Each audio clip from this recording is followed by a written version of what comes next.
we get started, I wanted to say, depending on where you are in your dance studio owner journey, it's something that maybe you've had a program already in place, and or you're looking to start a program. Wherever you are, I'm hoping that you can find something from what I'm saying today, just sort of as a jumping off point. I made this a 3-part series because there is so much to talk about. It's not something I can do in an hour or 45 minutes. And I think it's a really, really important part of your dance studio. And I think it's something that you have to give a lot of thought to. And today we're going to be talking really about developing our vision for your performing company. And we're going to stay just kind of on that topic because I think it all starts with you and the success of it and the feeling that you have and the environment that you create begins and ends with you. And sometimes, things might be going really great for you right now, but you're feeling like, okay, it doesn't feel as fun as it used to be. It doesn't feel as positive. Maybe there's some sort of restructuring or just little tweaks that I can make to this program that will make the studio feel like a happier place. So I'm going to go ahead and dive in. If you have questions or anything while I'm speaking, please put them in the chat bar and we'll get to this at the end. But again, thank you for being here. Happy New Year. I feel like 2024 is going to be a great year for all of us, starting off fresh and feeling like we can get back into our studios and do great things. So if I haven't had the pleasure of meeting you, my name is Tiffany, and I am the owner of Tiffany's Dance Academies in the San Francisco Bay Area. We have 5 locations actually, one down in Santa Barbara and 4 up in the San Francisco area. And I've owned studios this will be my 24th recital coming up. So for a little while. I'm also the creator and founder of the Twinkle Star Dance program and the creator and producer of Dance the Dream. So I do a lot of different things. They're all related to dance, but first and foremost are my dance studios. And every day when I get to my desk, I decide, okay, what's happening today? I have to take care of my studios. And so one of my favorite things that I do is share my knowledge, my experience, my insights, the things that I've gained over the 24 years with my beloved dance studio owner friends. Okay, so my performing company right now is about 175 students. We've had up to 300 dancers just in the performing company program. So when we would go to a dance convention or an event, we would bring 300 dancers, which is the size of some people's studios. And I've had the performing company program since day one. It's taken on different shapes and sizes and such. But I think I can speak about kind of a lot of the ins and outs because of having so many dancers in this type of program. But just to give you a little background of, what I've been doing in the last 24 years. Now I have kind of shifted in the last year and a half. And some of that information will come out in the series. I'm not going to spend the whole time on it because I do want you to also be developing what you want. But I will give you some ideas of what I've done to shift and maybe the reasons that I've done it. Okay. So today we're going to be talking about the secrets to building a successful performing company. And we are going to start with creating your vision. And I think sometimes this could be one slide, but we're going to spend the whole time today talking about what type of program you want to create. What do you want it to feel like, all of those things. So I'm going to help you just kind of think about or have questions to yourself, ask those questions to yourself. What is it that I want? Because sometimes thinking about that, it's so clouded. You're like, what do you mean? What do I want? I do what we normally did, or I do what it looks like those people are doing. Right. But in doing so, maybe it's not working the way that you want it to work. It doesn't feel the way you want it to feel. So today we're going to really, really be talking about vision. If you have a pen or, oh, you can't see my pen, or paper or anything near you, and you want to just kind of write things down, I think that's a really good idea. As I'm talking, because again, my experience is my experience, right? And I think one of my biggest points today is going to be that this is a very individual thing. This is not something that we can just plug and play. Okay, so if you're ready to go, we're going to dive in. Okay, so the first thing that I feel that you need to do, whether you're building something from scratch, like you have a new studio and you're starting this kind of program, and or rebuilding, tweaking, making adjustments to, is to create some sort of vision statement. What is that? Who are you and what do you stand for? What's your vision? That's a big question, right? So thinking about, what do you see? What do you see as far as the best part of the program for yourself, right? So here's something that I thought of today. And it is on the next slide. You can't copy someone else's success. You are the only and best version of yourself. So when you start to think about your vision, it has to be yours. It can't be what you think you should be doing. It can't be what a studio in your town is doing. It can't be what you see on Instagram or TikTok or whatever it is. Oh my gosh, they did here and they went here and they did all these things, because you can't copy it. It's not even going to work. And the other thing is that everything starts with you. Like, regardless of your experience, and we all have insecurities or whatever it is when it comes to ourselves. Like, we think of ourselves in a certain way, and we have an inner dialogue. And so, but you have to remember that if it's starting with you, you are the only and best version of you. And so whatever it is that you bring to the table, that's a very important part, but you have to know what that is in building your vision. So next, we're going to work a little bit on our dance philosophy. Okay.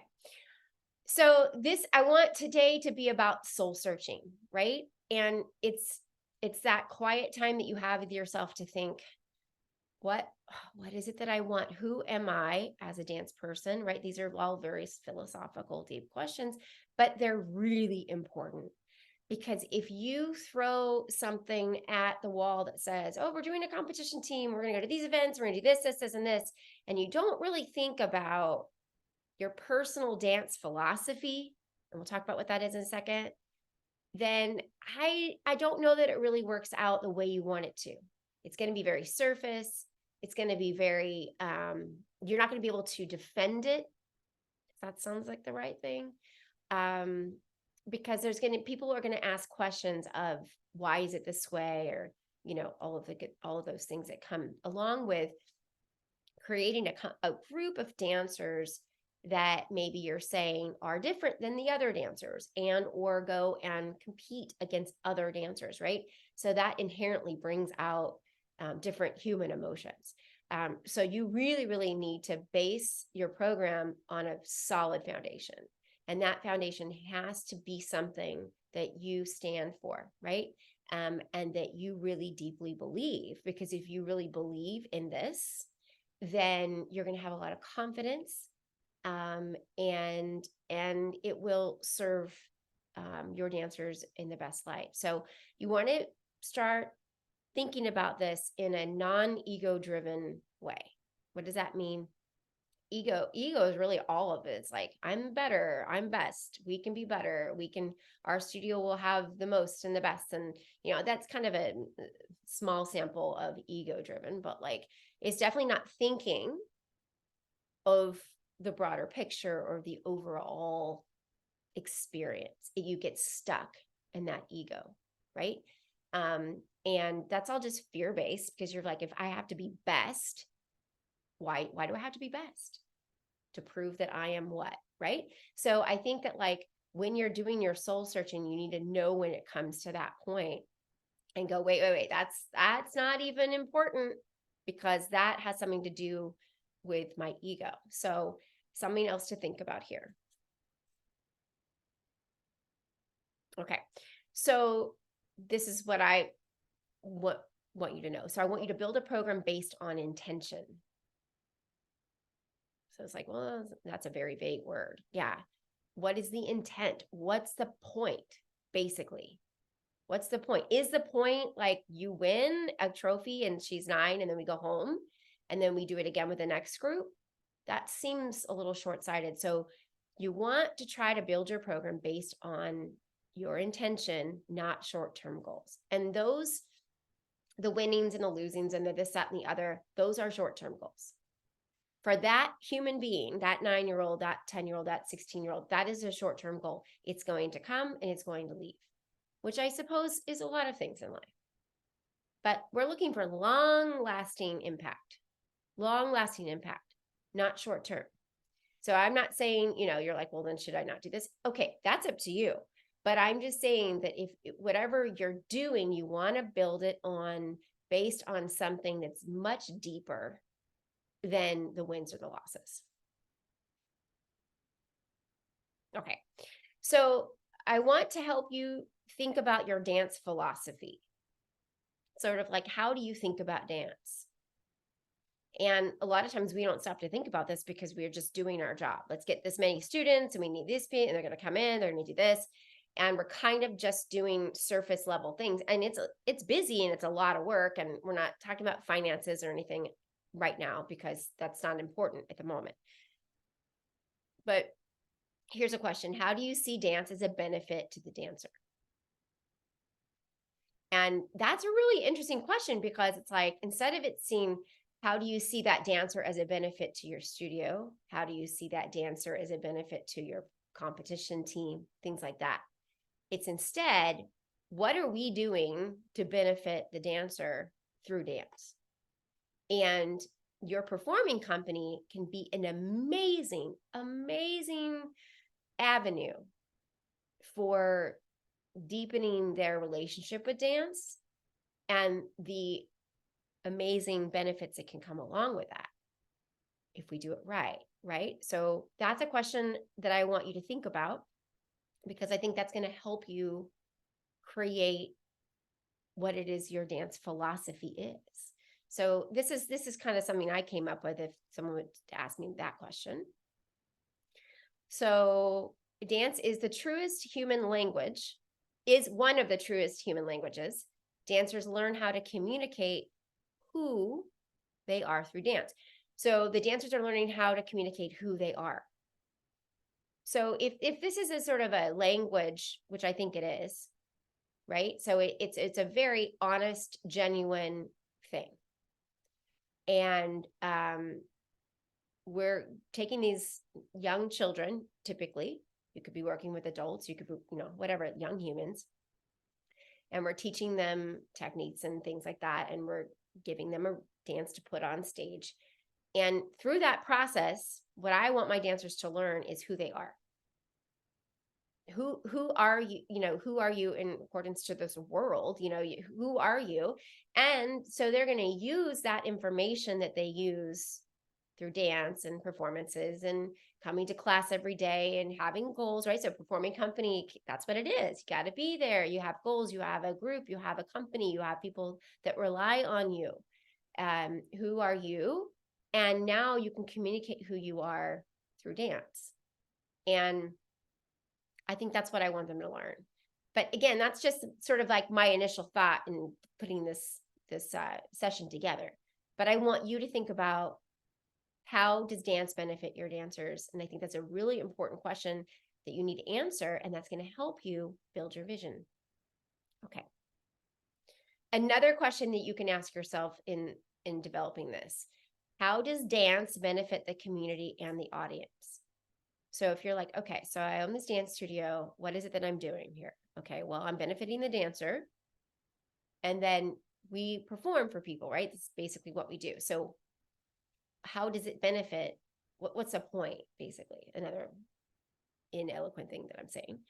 And that's another question I think I want you to answer for yourself is, how does, maybe going to that dance competition or going to, having your recital, how does that benefit the people watching it in the community? And this is kind of what I think.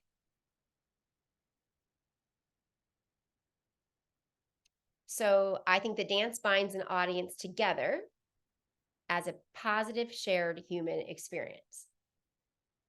There's not a lot of things we do together. We more and more becoming a lot more disengaged from each other, because our world is changing, and it's already changed, right? So we can all be sitting and watching TV together, but everybody's going to be on their phone. They're having another conversation somewhere else. Live events, dance is one of them, is maybe one of those last things that we can do where we're sitting together as a collective in an audience, experiencing something together. And I think that's pretty amazing. And I think it, also, right, here's another thing, it takes them off their phone, possibly, hopefully. It makes them think about things. The music does things to people. The movement does things to people. Just seeing little kids does things to people. So I think we really need to know what we want our dancers, how we want our dancing to benefit other people. Because if we can think about it in that way, then we just back that up and go, well, then what do we need to do this, right? What kind of pieces do we need to do? What kind of performances do we need to do? And what kind of information do we share with our performing company dancers, as to what we want them to know that our intention is? Okay. Another way to think about your vision or to create your vision is to rediscover why you dance, why you continue to dance. Whether you take a dance class or not, you're dancing when you're teaching, you're dancing when you're managing, you're creating shows and you're deciding on things. So I think it's important to try to connect to the reason why you started dance in the first place. Go back to, young Amanda, right? And why you were drawn to it and what parts of it were magical for you. Because I think this will also help you know who you are as a studio owner. You don't just become a studio owner and then now you have studio owner hat on, or teacher. You are still that same person, but that same person gets buried down because, for a lot of reasons, right? That's a whole different session. But it's important to know what that is and how that feels. And then once you know that, you're like, oh, and I want my students to feel that, so be a student again, maybe take some classes or whatever it is. But just, if you're sitting in by yourself and you're thinking about your dance philosophy and creating your vision, maybe write down, what it felt like in your first dance class, or what teacher inspired you, or what it is about dance that makes this your career. That will really help, I think, in creating your vision. Okay, so a little shift here. But I think this is important to say with your vision statement and creating your program is, what is your area of expertise? So dance is a broad thing. It's a broad art. There's a lot of different styles and genres and techniques and trainings and all of that. And we don't all come from the same background. And as I said earlier too, I think we've got to get rid of these feelings of like, well, I didn't go perform here. I don't have these skills. And so you're feeling a little insecure, because that insecurity can make you make decisions that will not lead you to the right place. Like thinking, well, I'm not feeling like I have enough to offer because I didn't do these things in dance, or this wasn't something I did. So instead, I want my students to do that. Right? It's kind of the same like living through your children, which we kind of all do. But we don't want to do it because we want to, again, have our intention be what's pervading everything that we do.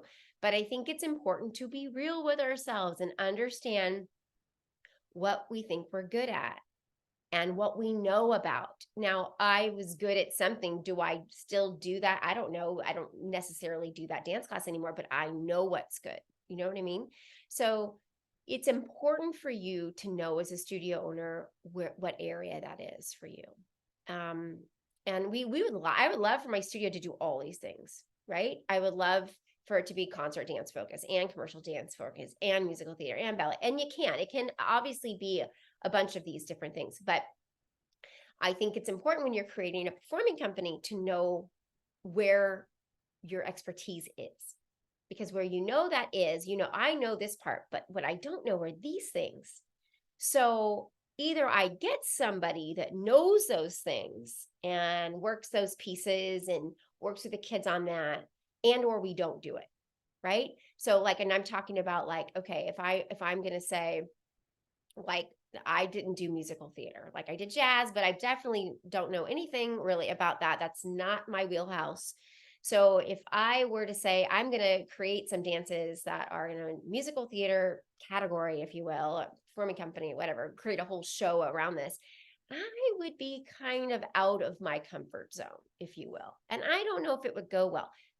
So I'm either going to not do it, or I'm going to find someone who I really know and feel is very good at that or is an expert in that field. And I'm going to, and this is going to be in subsequent sessions, I'm going to work with that person and manage them as a director of my company. My son is in Hubbard Street in Chicago, and they have different choreographers coming in all the time. They don't just have one. And so they vet that person, say, I want that piece in my company, in my concert. But they don't let that choreographer come in and dictate the way you run your company. They are just they're creating pieces on the company that's already founded, if that makes sense. So I think it's important to know this, and at the same time, get rid of any of that negative inner dialogue that you have with yourself that says, I can't do this, but whatever that is. So be good at what you're good at, or get better at it, right? If this is something you want to know about, then go take some classes or go research this. And this is something you want to have at your studio. But I think this is a really, really important part of where you're going to steer your performing company. Okay. All right. So another part of creating your vision statement or your vision and your, how you want your program to be, is understanding the benefits for the dancers, as we talked about before. And I think this is something that needs to be sort of written down, stated, thought about. And I just kind of went through, confidence, lifelong in-person friendships, healthy bodies, expression, non-digital interaction, all of those things. There are a million benefits to the dancer, but I want you to write those down. I want you to have those kind of as a mantra for yourself, because when you go, I wonder if I should put that little girl in the front because she's been in the back the whole time, then you kind of have to go back. Oh, but remember the benefits. Remember what I said that I was going to do for these kids. It wasn't just going to be to win trophies. It was going to be to create these amazing human beings. And if I don't give that person a chance, then are they not getting from my program what I want them to get? You know what I mean? So I think what I'm trying to help you think about is the broader picture. Even if that student stays with you through 18 and they graduate, maybe they even go off and dance. Wonderful. They've done everything you want them to do. They're still moving on to the next phase of their life. What do you want them to remember? What things do you want them to take with them? And it probably isn't a high bottom. I mean, that's great, but it's going to be other things, right? And we use dance to create these humans, but make sure that you understand these benefits and you understand what you're trying to do for them, because we're going to turn around and make sure that our parents and students know this as well. Okay. So I want you to use your dance philosophy and those consequential benefits, right? To create your mission statement. And your vision. So you're going to use the vision and philosophy, my ideas, what I think, what I really will stand for, right? And these are benefits. And they're going to create the mission statement, because my mission statement is different than my vision. The mission is going to be, what will my program do? What are we going to do? What do we strive for, right? And that's what, and sometimes people read your mission statement and go, yeah, it sounds about the same.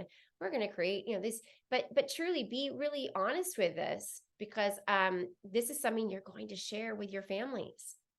And because from the very beginning, this is a relationship that you're getting into with your dance families, your performing company families. It's not just transactional. It's not they're taking one class a week and they do the recital and things like that.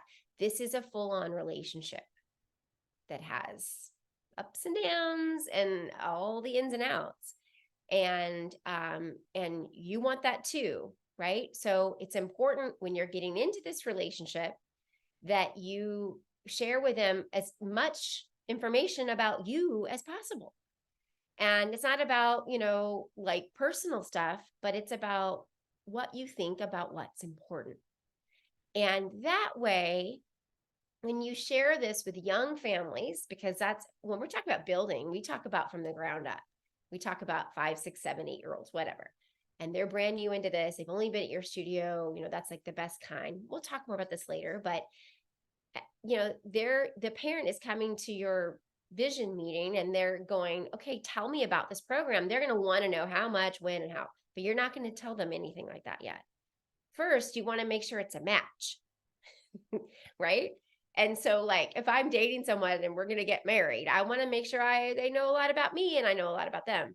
And there are different people in the world. There's different dance studios. They all have different, that's what I'm trying to explain, is we all have different ways of doing this. And if you're true to yourself and you have a mission statement and you're really clear on your goals and what you want your dancers to accomplish and what you're going to do for the dancers that really have nothing to do with dance, then that family can decide this is a match or it isn't.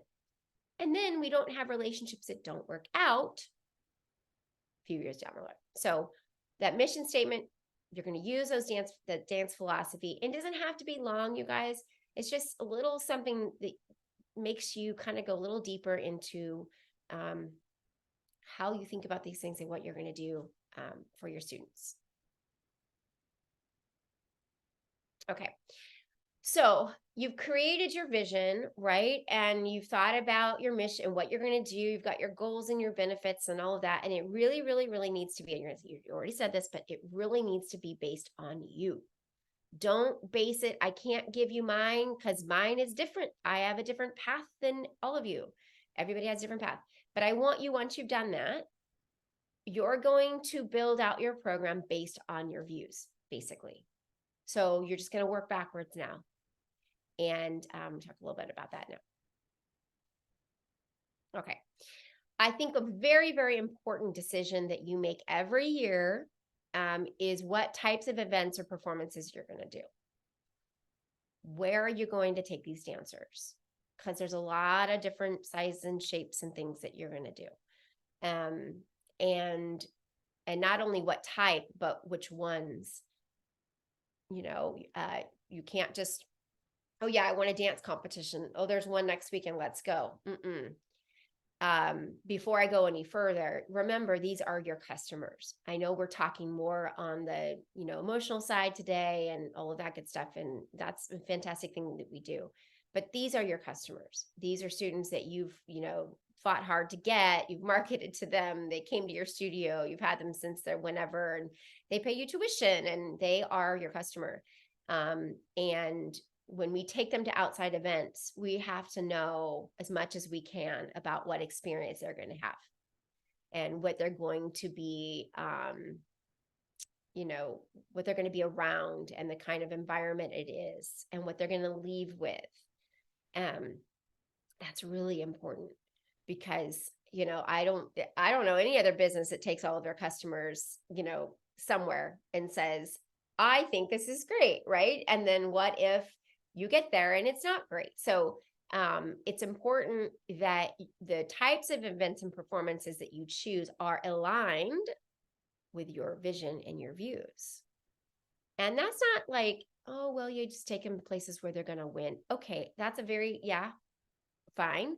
But you take them to where you feel your dancers will be challenged, will grow, and at the same time where you feel you're aligned with the philosophy of the outside organization. And that's an important thing to know. When I would take 300 dancers to an event, I would know a lot of things about that event. And first of all, we're giving them a whole heck of a lot of money. And I'm bringing my prized possessions to them. And I want to make sure while they're there, they're going to be introduced to things that I want them to be introduced to. Again, they're going to be challenged. This whole idea that, okay, you take them to where we know that if you're just doing a competition team, where they're always going to be reinforced as winning. That's great. Actually, that's a pretty good business decision, because why would you take them somewhere where Tiffany's Dance Academy never wins anything? And the parents are like, are we at the right place? Right. So obviously that's good, but you do want them to grow. So you want to take them to places where they're going to want to reach and all of that good stuff. But remember, human emotions take over sometimes. So it's really important to know. Okay. So make sure you vet your organizations. At the end of our series, I will share with you a list of um, events that I recommend just for my own personal experiences, just so that you have for sure. But here's just some different types of things you can do with your dancers, and they're not all dance competitions. And I don't necessarily recommend that you do all dance competitions. But again, I want this to be about what you're developing. But you've got community performances, things that happen in your community, a lot of different shapes and sizes of that, right? You can reach out to, oh, we know there's a stage here and there's a little fair, or you have your hometown parade or whatever it is. Concert ballets like the Nutcracker, or doing like giving your dancers an opportunity to learn Swan Lake or something cool like that would be different. Making sure that they are doing their holiday shows and they're still doing their recitals, because this year we're doing Footloose and our kids are so excited because the opening number is always so much fun, and we're learning a whole bunch of different types of things. And of course, there's the dance competitions and conventions and things like that.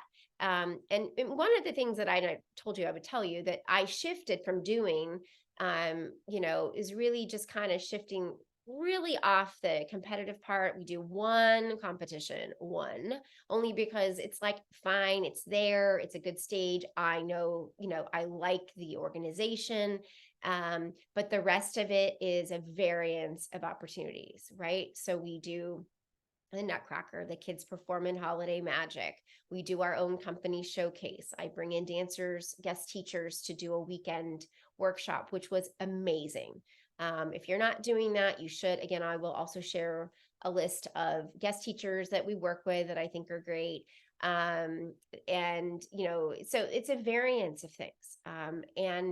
And it's well-rounded, and there's something in that for everybody. And for me, when I'm creating choreography, which I still do, I don't have to worry about just creating for one venue, one event, which is a dance competition. And when I did that, little Susie would always stay in the back, because when we go, it would be silly not to try to do well. And we know that, she's struggling. But now I get to move Miss Susie into the front, because the truth is, when you only go to one or two of these things, the focus really does shift. And so I'm able to kind of make good on my vision, right? So that's for me. It's not for everybody. And when you're in this for a long time, there are certain things that you do. So for me, I recommend a well-rounded schedule. And again, whatever that vision is that you have, whatever your dance philosophy is, and this is going to change. Every year you're going to think differently. And because we all grow and evolve as human beings. And so I'm a completely different, and my philosophy is different, because I didn't even think, I thought about it, but I thought of it in a different way. And it wasn't that, 10 years ago, I wasn't good at what I did. I think I served the students that I had. But now I want them to be served in a different way.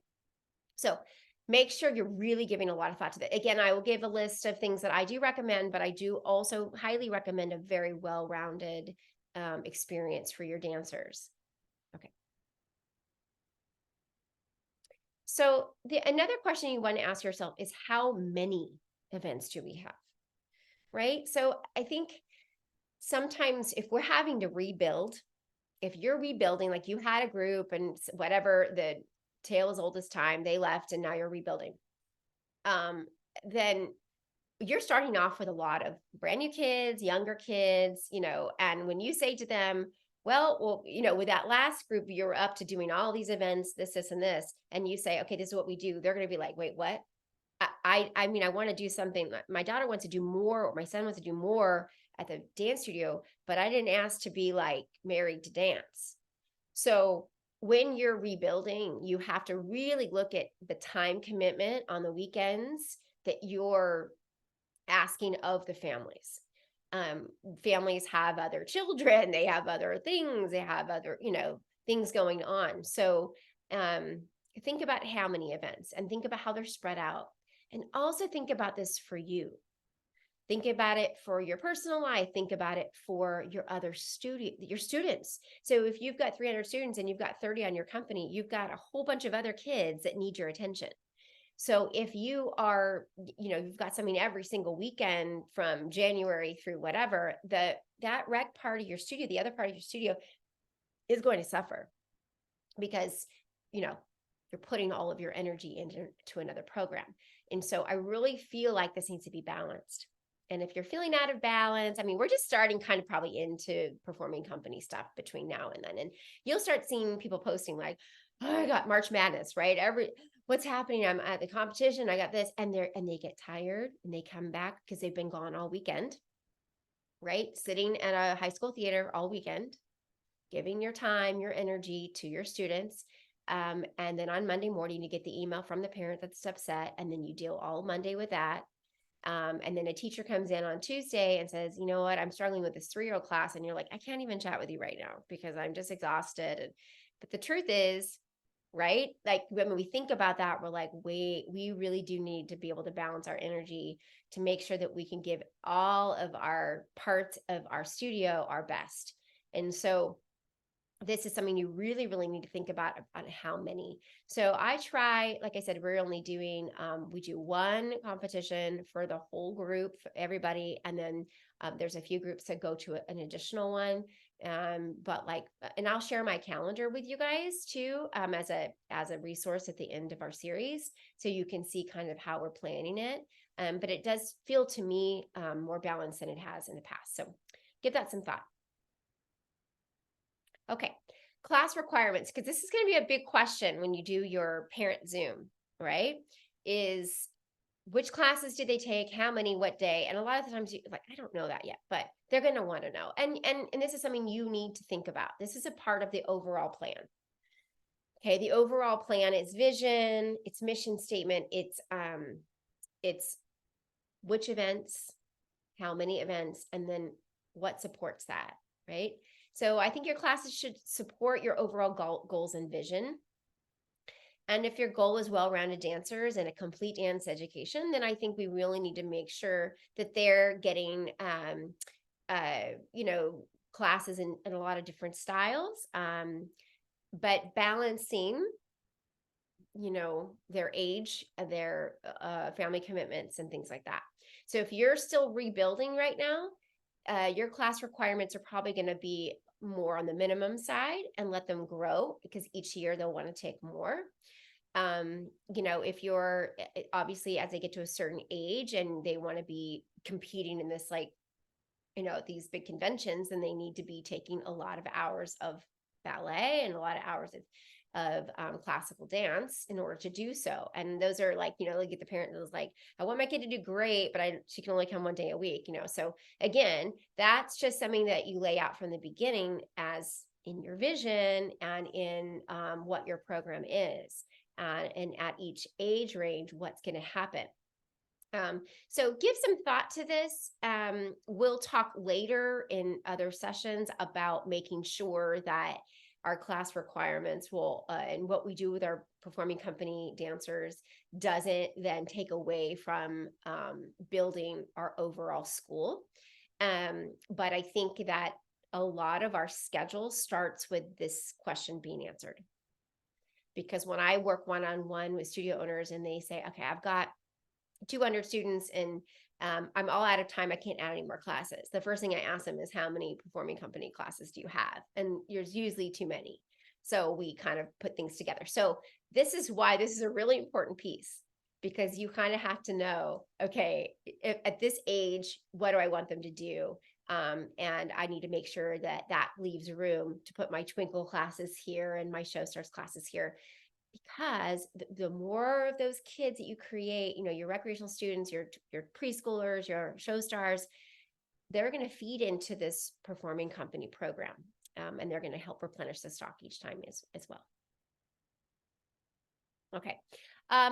Thinking about your age groups, right? Like, what kind of ages are you going to start with? We started age 5. A lot of times we'll get them around 5, 6. That's kind of a fun time to get them, because again, they start with you, they know what the program is, and then they work from there. That's why it's so important. You have to know what this is. You don't want to try to make it up as you go along, right? So we kind of go 5 and up. Those little guys, they really just need kind of a very entry level experience.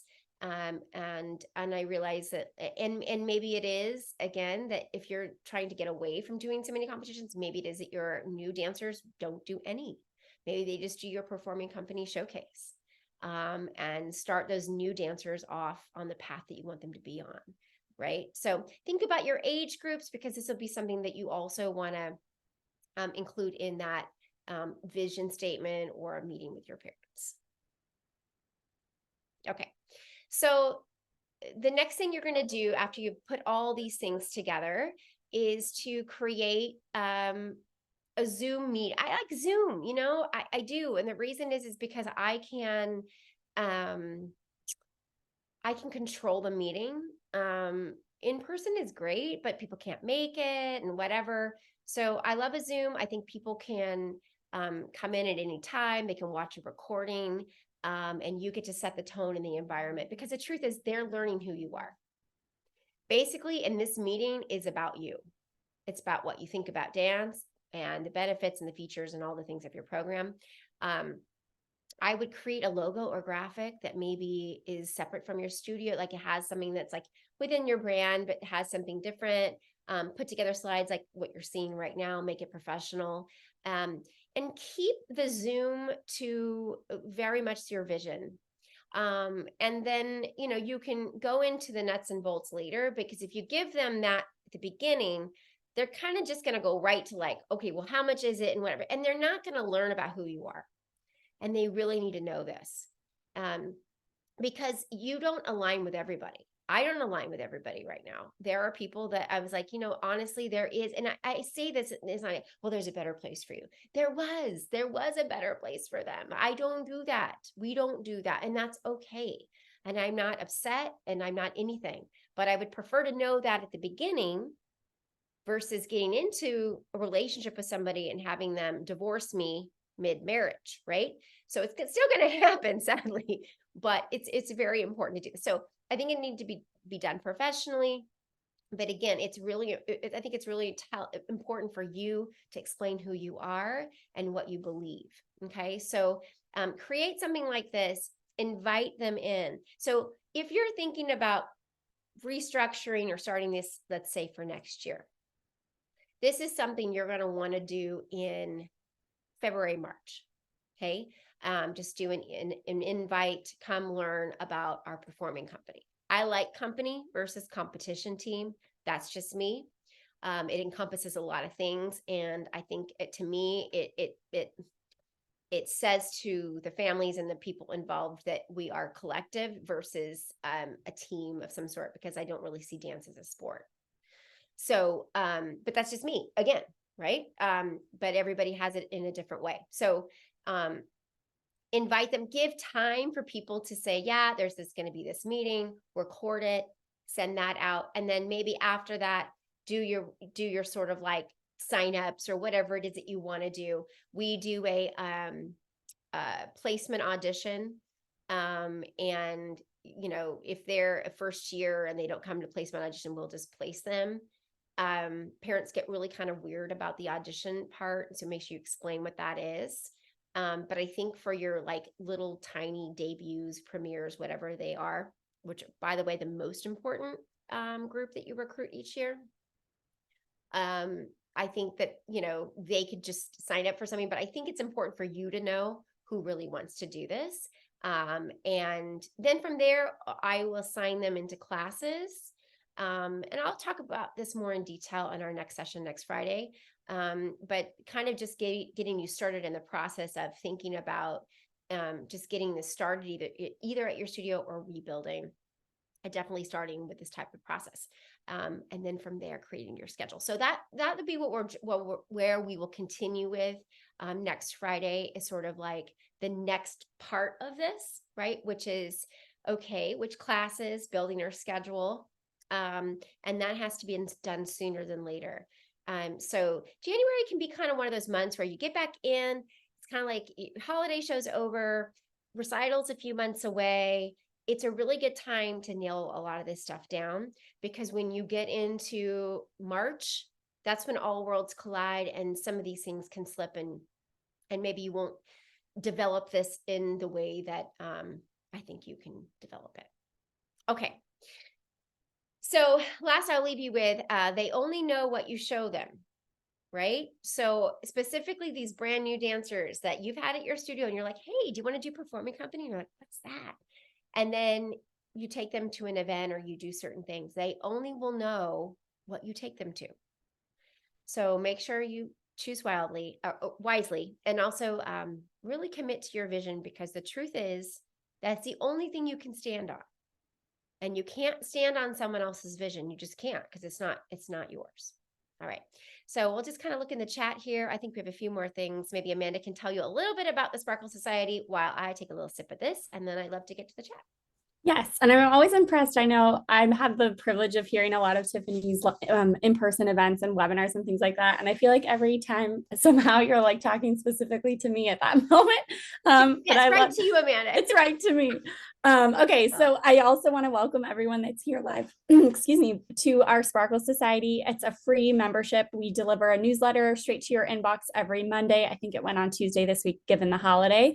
But it's just a community of studio owners and teachers.